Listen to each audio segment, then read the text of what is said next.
Welcome back. So what went right, what went wrong, and what would you do differently next time? In our last segment, we asked those questions to Suncoast residents. Now we put them to state, county, and city officials. In a nutshell, we are still here. No storm-related deaths on the Suncoast we know about yet. But 3 days after Irma, some of businesses remain closed, and too many of our friends and neighbors still have no electricity. Joining us for more is Sarasota County Administrator Tom Harmer, Sarasota City Manager Tom Barwin, and State Representative Joe Gruters. And before my general manager gets too upset about the can of beer that Tom brought me, and I really appreciate it, it's from Anheuser-Busch, but it's really a can of water, which was really in short supply this week. Irma souvenir. Huh. I will save it for a long time, because that was one of the first things that we all had to deal with before the storm hit. As soon as it became real, there was a real run at water all over the county, all over the area, and if you didn't act fast, you didn't get it. And you know, Tom, let me start with you. Was there an impact with that among city residents in terms of their inability to get drinking water after the storm? I think there was a little bit of frustration. There was a bit of an air of panic. I mean, the governor set a very serious tone, and I think kind of scared people, but people needed to be a little bit scared. This was a level Category 5 potential hurricane. The eyewall ended up being pointed right at us. But once we learned as a city that the water was running out at the grocery stores, we did a lot of social messaging saying use canisters, you know, fill up your bathtubs. I think your station did a terrific job with the hurricane specials, the preparedness specials. So by the time it got here, there was I felt a real sense of calm. You know, people had calmed back down. But we've been through 10 days of really an emotional roller coaster. It was nerve-wracking for a lot of people. There's a lot of anxiety out there, but the things are getting back to normal. So let's talk about this a little bit in terms of status now. Yeah. Tom, in terms of the county's ability to recover from this, where are we right now? Good question. I want to just quickly comment on something Tom said, because I think it was also not just Irma, it was Harvey. You know, I think everyone was watching what was happening in Texas and Houston, and just the devastation out there, and then seeing Irma come and the size of that storm, and hearing all the descriptions about it being a monster storm and the strongest and most devastating storm in the Atlantic. And so all that, I think, built up to what I've experienced is the earliest I've ever seen people go out and rush out to get water and generators and gas cans and batteries and all of those things. So it's and Joe, Tom brought up a good point. Governor Scott was everywhere. I mean, from here, there, this coast, north, south, and it's really a fine balance in terms of a wake-up call to residents to take this seriously. But on the other hand, man, there was a rush for water, for gasoline. And it made it a little bit difficult for people to get around because the gas went so fast. Well, as a community, you can never be more prepared, and certainly Governor Scott gets a lot of kudos, as do our local leaders at the city and the county, because what they were able to do, the collaborative effort that really all levels of government did to prepare us and to get ready for everything, they all deserve major kudos. But at the end of the day, I think Governor Scott did the right thing by trying to really strike fear in people and let people know that you can't take these storms too lightly, and we have to prepare. And I think at the end of the day, we're going to be able to look back in a couple of weeks, maybe a couple of months, as we do some thoughts back on the process of ways we could even do it better, both on the pre-storm front and a post-storm front. Obviously, a lot of people have been out of power 4 or 5 days, including myself. Stress levels go up, and the question is if we were hit with a Category 4 or 5 head-on, what would have happened to our electrical grid then? But I am very thankful of all of our local leaders, including county commissioners, city commissioners. Really, it's amazing the job that all the staff does, the first responders. And talking about the water, Anheuser-Busch, just a local community leader, John Saputo, just it really was amazing to see everybody come together for the greater good of the overall community. We are just getting warmed up with this conversation. We'll have much more on preparing for natural disasters right after we check First Alert Weather. Stay with us. Welcome back. Hurricane Irma. What went right? What went wrong? What could we do better next time? Joining us for more, Sarasota County Administrator Tom Harmer, Sarasota City Manager Tom Barwin, and State Representative Joe Gruters. I don't want to look for the negative, but Tom, Bob pointed out during our commercial break, we all think we were hit by Hurricane Irma. By the time it got here, it was a tropical storm, and it caused the damage that we have been dealing with.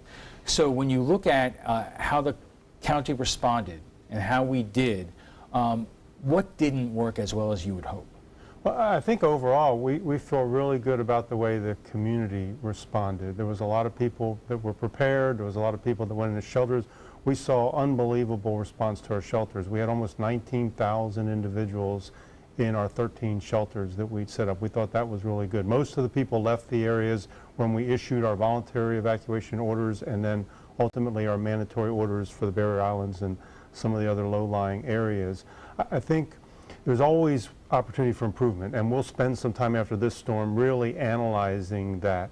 When you think about what we do as a county, there's a lot of things that we want to be the information source. We want to provide leadership, and so we were at some point, I would say, overwhelmed with phone calls into our contact center. So that was kind of a lesson learned for us. We typically have 11 operators staffing our contact center, the 861-5000 number that we encourage everyone to call.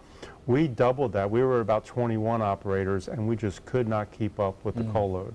So we spent some time in those couple days leading up to the storm continuing to find ways to communicate with the public so we could get information to them, knowing that that system was at its capacity or beyond. Tom, same question to you. I mean, one thing I noticed the day the hurricane was coming in when I was driving out to do some stories is the number of homeless people on the street. I was really concerned about what would happen to them. I know the Salvation Army did a great job. What are your thoughts? Is there anything area that, geez, we could have done this a little bit better? Yeah, and the homeless were taken care of compassionately. The Sarasota Police Department did a great job. They were basically off the street, helped to shelter, some holed up in parking garages, but all in all, we came through unscathed. Nobody was hurt. There was no crime in the city related to this, but if Representative Gruters wanted some instant grassroots feedback from the communities, I think, Tom, you would probably concur with this. Some of our special buildings need backup generators. We had 3 shelters in the city. They were all filled, probably over 4,000 people, a couple thousand pets, and people were very surprised they didn't have generators. And Booker High School did go out of power, and they didn't have a generator. So, and people don't know our police department was offline for a while. Our wastewater treatment plant, our water treatment plant. Fortunately, we had backup generators that were always tested. They ran top shape. That but raises we need generators in shelters and special needs buildings. That raises 2 questions, Joe, and I'll start with the generator issue. We had that horrible tragedy in Hollywood where at least 8 residents of an assisted living facility died because of a lack of air conditioner, and there was a generator issue, and that particular facility had a long history of problems, and it begs the question whether the state requires enough pre-planning and backups along those lines for facilities like that. Well, certainly in that instance, people should go to jail, and they should go to jail for a very long time. I did talk to the FPNL, the leaders over at FPNL, about that specific circumstance and how it could have occurred. And what they told me was half of that building, half of that facility had power. So there's zero excuse. People are in big trouble over that, but certainly every one of our shelters should have a backup generator. That should be required. I agree. But again, I go back to, I mean, thank God we have people like Sheriff Tom Knight leading our sheriff's office, Paul Curgiulo, chairman of the county commission. Really unbelievable job across the board, and so a big thanks to them and all the staff of both the city and the county. Really just an amazing job. Go ahead, Tom. I just tell you a little story. When this situation evolved in Hollywood, the mayor of Hollywood wrote a quick letter, email to the Florida League of Cities. That was communicated to all the other mayors. Cities and counties. Our mayor got it, Shelley Freeland-Eddy, and we immediately went out and checked the other assisted living facilities in town and the nursing homes, and we had 3 that had generators, but they were underpowered. It was getting quite hot in the facilities. We were concerned, but thankfully we got that to FPL, and those situations were all corrected. So the importance of communication was really helpful. And there was communication. It's my understanding that our county government had conference calls with all the assisted living facilities, with all the nursing homes. And so again, you can only help people, you can only lead people to the water. You can't make them drink. And in that case in Hollywood, people should go to jail. But this is a good thing to think about, and how can we better prepare these? And hopefully, as a result of that tragedy, more nursing homes will put together plans in place and coordinate better with the local governments to make sure that if a big storm is coming, they should evacuate their people ahead of time, or they should have the backup generators and the equipment and the food and the resources they need. They're not cheap, these big generators. Well, let me also raise an issue that Joe was raising also earlier, that if we are next time faced with a Category 4 or 5, when is the right time for both the state, the county, and the city to tell people to close their businesses and send their workers home? Because, again, there is a balance there between doing the right and safe thing, but also, businesses need to be open, people need to be earning a paycheck, and that's a sensitive issue. And I think part of the challenge is, and we saw it with this storm, the path changes.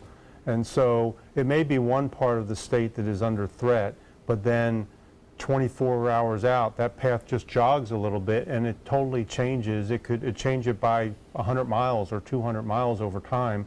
And so you're always trying to minimize the disruption by still protecting the public as much as you need to. And I think it's typically in that 24 to 48 hour time frame that you need to give them enough time to be able to go to a safe location. See, but I've talked with Bob enough about this over the last week, and nauseum actually, about the cone of uncertainty, and he would say meteorologists and the Hurricane Center are not joking about that. Yeah. It could either land on the East Coast and it could land on the West Coast, and they really don't know, and that raises the question. You can't really speculate. That's going to be an East Coast. I think the lesson here is everyone needs to really have their good personal plan together, really be ready for all options. Yeah. Just these storms throw knuckleballs at us. But the big thing is, if you're in a vulnerable water area, you got to get out of there. And if it's going to be a high wind event, you got to be protected and have from your the plan wind. and know when, be ready to go, and then know that at some point you need to make that decision. Joe, we have less than a minute left. Can you foresee any legislation coming out of this in terms of improvement of codes or practices? I think there'll be lots of legislation, because anytime you have a major catastrophic event like what you've seen, the fact that there's so many people without power right now is still a cause for concern, because if we had a bigger storm, how long would people be out of power for? It's been 4 or 5 days and my household's ready to go ballistic. But I will tell you that both from hardening shelters to backup generators to even small stuff like making sure the building code requires the homes to be able to withstand Category 3 or 4 or 5 storms. Right. It's very important. So let's take a quick break, and when we come back, we'll have final thoughts, so stay with us. Lessons learned from Irma. Our guest joining us right now for final thoughts. So we're going to go around the horn. Tom, I'll start with you. What was the one thing that you learned in terms of what the county should do differently next time? And I'll just preface it by saying we're still in the middle of this emergency. We just transitioned to a recovery phase. We have 91 lift stations out of power still. We're rotating generators around. We're working with FP&L, major debris removal operations. So that we're still in the impacts of the storm event today. But I would say it relates to communications, and I think the way we need to communicate with the public, and I'll just give you a couple quick statistics. We had 2.4 million impressions on Twitter, and that just was amazing to me. On Facebook, we had 252,000 engagements on Facebook. We had 177,000 views of our videos, which were like replays of our press releases. We had almost 1 million page views on scgov.net, our primary website. That's just when you look at that last 7 days during the event. So the way we communicate with the public has changed. Okay, Tom, what about the city? I think my big takeaway is just sort of reminding us all that we've got a lot of brave men and women who are in public service and go out there in the face of these storms. The utility workers are doing yeoman's work in dangerous circumstances. And here in our society, we kind of focus a lot on our independence and new frontiers. But in the end, in our modern society, we are so interdependent. The people who run the public stores to sell the water, when the barista goes back on duty the next day after the storm, there's a line out the door. The people that run these shelters, they were literally angels. And so many people have done so many nice things. Joe, we have about 45 seconds left. One of the toughest nuts to crack here is the power outages situations, because it's deceiving. Some people don't lose power. Some people get it back quickly, and then there are families like yours. Yeah, it is tough, and certainly you want it back on. I've been in communication with the FPN all week, but I've said, you know, focus on the areas that need it most. And like most people, I think people are willing to wait for the greater good. And I'm just so thankful we have the leadership that we have at the state level with Governor Scott, at the local level with people like Tom Knight, Paul Caragiulo, the rest of the team, all first responders. It's great to see the community come together in a way to where I think we're going to be better off at the end of the day, because the next time we'll be more prepared. And even Bob Harrigan did a fantastic job making sure we were all And so did Tom and Tom. Gentlemen, thank you very much. FYI, you can watch past discussions. They're on demand. They're available on Apple TV, Amazon Fire, and Roku. We want to thank our guests for being here tonight. Sarasota County Administrator Tom Harmer, Sarasota City Manager Tom Barwin, and State Representative Joe Gruters.